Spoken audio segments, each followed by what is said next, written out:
തെന്നിന്ത്യൻ നടി സമാന്തയ്ക്കൊപ്പം ഒരു യുവാവിനെ കണ്ടതിന് പിന്നാലെയാണിപ്പോൾ ആരാധകർ. പുതിയ കാമുകനാണോ എന്നാണ് ഇവർക്ക് അറിയേണ്ടത്. എന്നാൽ സെലിബ്രിറ്റികൾക്ക് ഒരു സുഹൃത്തിനൊപ്പം സമയം ചെലവഴിക്കാൻ പോലും പറ്റില്ലേ എന്ന് ചോദിക്കുന്നവരും ഇക്കൂട്ടത്തിലുണ്ട്. ഈ പറയുന്നത് പോലെ തന്നെ സമാന്തയുടെ വ്യക്തി ജീവിതം പലപ്പോഴും സിനിമാ ലോകത്ത് തന്നെ ചർച്ചയായിട്ടുള്ളതാണ്. സൂപ്പർ താരം നാഗചൈതന്യയുമായുള്ള വിവാഹവും വേർപിരിയലുമാണ് ഇതിൽ ഏറ്റവും കൂടുതൽ ചർച്ചയായിട്ടുള്ളത്. തങ്ങൾക്ക് പ്രിയങ്കരായിരുന്ന ഇരുവരും വേർപിരിയുമെന്ന് ആരാധകർ ഒരിക്കൽ പോലും പ്രതീക്ഷിച്ചിട്ടില്ലായിരുന്നു. അത്രയേറെ ജനപ്രീതി നേടിയ താരദമ്പതികളായിരുന്നു സമാന്തയും നാഗചൈതന്യയും. വിനയ് വരുവായ എന്ന സിനിമയുടെ തെലുങ്കു പതിപ്പായ ഏമായ ചെസാവ എന്ന സിനിമയിൽ ഒരുമിച്ച് അഭിനയിക്കവെയാണ് ഇരുവരും തമ്മിൽ സൗഹൃദത്തിലാകുന്നത്. ഈ സൗഹൃദം പ്രണയത്തിലേക്ക് വഴിമാറുകയും പിന്നാലെ വിവാഹത്തിലേക്ക് എത്തുകയുമായിരുന്നു. 2017 ഇവരുടെ വിവാഹം. എന്നാൽ 4 വർഷത്തിനുള്ളിൽ തന്നെ ഇരുവരും 2 വഴിക്ക് പിരിയുകയും ചെയ്തു. വിവാഹ മോചനത്തിന് കാരണം എന്തെന്ന് ഇവർ വ്യക്തമാക്കിയിട്ടില്ല. റിപ്പോർട്ടുകൾ പ്രകാരം സമാന്തയുടെ സിനിമാ തിരക്കുകളും വിവാഹശേഷം ഗ്ലാമറസായി അഭിനയിച്ചതുമെല്ലാം ദാമ്പത്യ പ്രശ്നങ്ങൾക്ക് കാരണമായെന്നാണ് സൂചനകൾ. എന്നാൽ ഇതേക്കുറിച്ചുള്ള ഔദ്യോഗിക വിവരങ്ങളൊന്നും ലഭ്യവുമല്ല. വിവാഹമോചനത്തിന് ശേഷം നാഗചൈതന്യ നടി ശോഭിത ധൂലിപാലയുമായി അടുത്തുവെന്നും വാർത്തകൾ വന്നിട്ടുണ്ട്. സമാന്തയെക്കുറിച്ചുള്ള ചില ഗോസിപ്പുകളും പുറത്തു വന്നിരുന്നു. സമാന്തയുടെ കാമുകൻ എന്ന പേരിൽ ഒരു ഫോട്ടോ സോഷ്യൽ മീഡിയയിൽ വലിയ രീതിയിൽ പ്രചരിച്ചു. പ്രീതം ജുഗൽക്കർ എന്ന യുവാവിന്റെ ഫോട്ടോയാണ് മുൻപ് സമാന്തയ്ക്കൊപ്പം പ്രചരിച്ചിരുന്നത്. എന്നാൽ ഈ അഭ്യൂഹങ്ങളൊക്കെ തള്ളിക്കൊണ്ട് അന്ന് താരം രംഗത്തെത്തി. തങ്ങൾ അടുത്ത സുഹൃത്തുക്കളാണെന്നാണ് ഇരുവരും വ്യക്തമാക്കിയത്.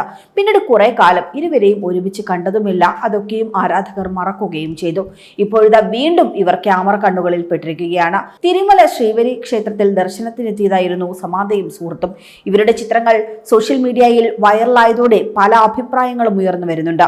സമാന്തയും പ്രീതം ജുഗൽക്കർ തമ്മിൽ പ്രണയത്തിലാണോ എന്നാണ് മിക്കവരും ഇവരോട് ചോദിക്കുന്നത്. അതേസമയം ഇവർ സുഹൃത്തുക്കളായിരിക്കാം, അല്ലെങ്കിൽ സമാന്തയുടെ സ്റ്റാഫും മറ്റോ ആയിരിക്കാം എന്ന അഭിപ്രായങ്ങളും വരുന്നുണ്ട്. വിവാഹ മോചനത്തിന് ശേഷം മറ്റൊരു ബന്ധത്തിലേക്ക് കടക്കാൻ സമാന്ത തയ്യാറായിട്ടില്ലെന്നാണ് വിവരം. വേർപിരിയലിന് പിന്നാലെ മറ്റു ചില പ്രശ്നങ്ങളും സമാന്തയ്ക്ക് അഭിമുഖീകരിക്കേണ്ടി വന്നിരുന്നു. മയോസൈറ്റിസ് എന്ന ഓട്ടോ ഇമ്മ്യൂൺ കണ്ടീഷൻ ബാധിച്ച സമാന്ത ഇതിന്റെ ചികിത്സയിലാണ്. 1 വർഷത്തിലേറെയായി ചികിത്സ തുടരുകയാണ് സമാന്ത. ഇതിന്റെ ഭാഗമായി കരിയറിൽ നിന്നും ചെറിയ ഇടവേളയും താരമെടുത്തിരുന്നു. പ്രതിസന്ധികൾ തരണം ചെയ്ത് മുന്നോട്ട് പോകുന്ന സമാന്തയ്ക്ക് ആശ്വാസമാകുന്നത് കുടുംബത്തിന്റെയും സുഹൃത്തുക്കളുടെയും ഒക്കെ പിന്തുണയായിരുന്നു. ഖുഷിയാണ് സമാന്തയുടേതായി ഒടുവിൽ പുറത്തിറങ്ങിയ സിനിമ.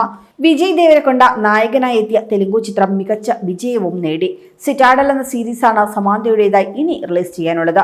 വരുൺ ധവാനാണ് സീരീസിലെ നായകൻ. കഴിഞ്ഞ വർഷം സിറ്റാഡലിന്റെ ഹോളിവുഡ് പതിപ്പ് പുറത്തിറങ്ങിയിരുന്നു. പ്രിയങ്ക ചോപ്രയും റിച്ചാർഡ് മാർട്ടിനുമാണ് ഹോളിവുഡ് പതിപ്പിൽ പ്രധാന വേഷത്തിലെത്തിയത്.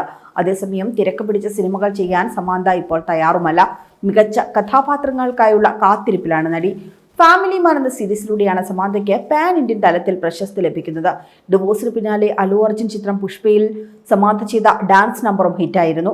ഈ അടുത്ത് കൊച്ചിയിൽ ഒരു പരസ്യ ചിത്രീകരണത്തിനായും സമാന്ത എത്തിയിരുന്നു. മമ്മൂട്ടിക്കൊപ്പമായിരുന്നു ഷൂട്ടിംഗ്. സമാന്ത കൊച്ചിയിലെത്തിയതും ഒപ്പം ഷൂട്ടിങ്ങിന് ശേഷം മമ്മൂട്ടിക്കൊപ്പമുണ്ടായ എക്സ്പീരിയൻസ് പങ്കുവച്ചതുമൊക്കെ വലിയ വാർത്തയായി മാറിയിരുന്നു. കൂടുതൽ വാർത്തകൾക്കായി B4 Blaze ഫോളോ ചെയ്യൂ, സബ്സ്ക്രൈബ് ചെയ്യൂ.